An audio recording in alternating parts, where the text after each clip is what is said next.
میں ایک جگہ بیٹھا تھا، وہاں ٹی وی چل رہا تھا، تو میں نے دیکھا اسکرین پر ایک بڑا خوبصورت نوجوان ڈانس کر رہا ہے اور اس کے ساتھ 10-12 لڑکیاں ڈانس کر رہی ہیں۔ تو میرے جی میں آتا ہے کہ اسے کون ہدایت دے گا، اور یہ اتنا خوبصورت نوجوان ہے اور اس طرح مر گیا تو اس کا کیا حشر ہوگا۔ یہ مجھے اس پہ ترس آ رہا ہے اور دل میں خیال آ رہا ہے کہ اس کو تو ہدایت نہیں مل سکتی، جائے گا کون اس کے پاس۔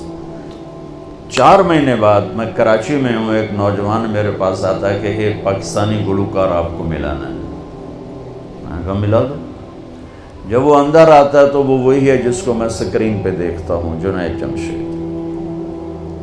اس وقت پیک 97، جتنا نام جنید نے میوزک میں کمایا ہے کسی نے نہیں کمایا، جتنا پیسہ، جتنا نام، جتنا فیم، جتنی محبت نسل میں کسی نے نہیں۔ میں نے پوچھا آپ کا نام کیا ہے؟ کہا جی میرا نام جنید ہے۔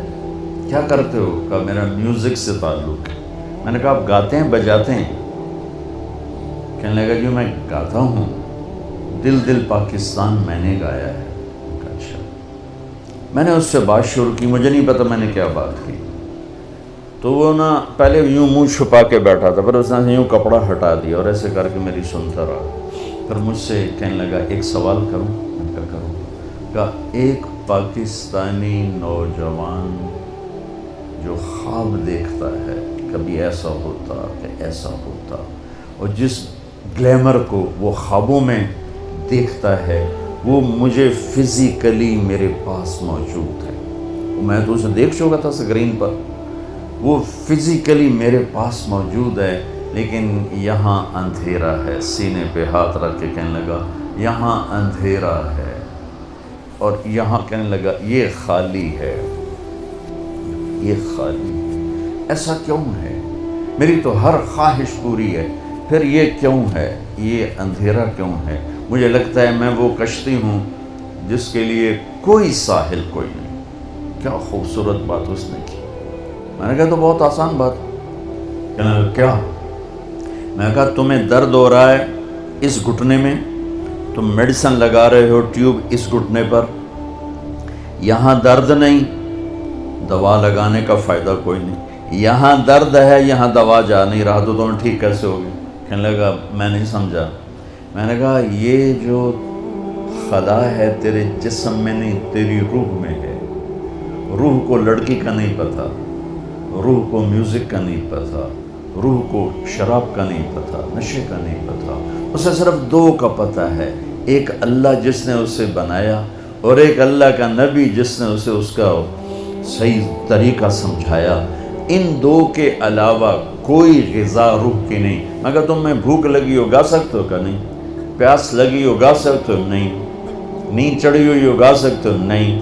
کیونکہ جسم کی ڈیمانڈ تم پوری نہیں کر رہے ہو تو تم گا نہیں سکتے ہو۔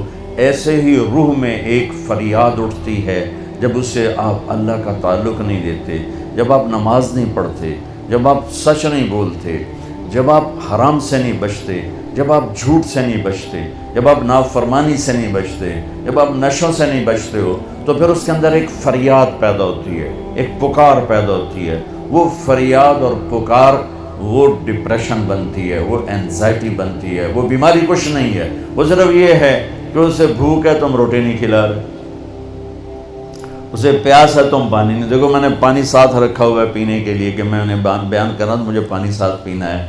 تو ایسے ہی روح میں ایک پکار اٹھتے، مجھے اللہ چاہیے، مجھے کچھ نہیں چاہیے۔ وہی اللہ کی قسم، جنت میں بھی جا کر جب اللہ سامنے آئے گا نا تو کسی کو نہ حوریں یاد رہیں گی، نہ کھانے یاد رہیں گے، یا اللہ بس تجھے ہی دیکھتے رہیں، اور کچھ نہیں چاہیے، تیرا دیدار ہو، اور کچھ نہیں چاہیے۔ تم کامسیٹ کی ڈگریاں لے لو، یا ہارورڈ کی لے لو، یا کیمبرج کی لے لو، آکسفورڈ کی لے لو، اگر اللہ کو نہیں جانا تو اللہ کی قسم ساری زندگی برباد ہو گئی، اللہ کی قسم برباد ہو گئی۔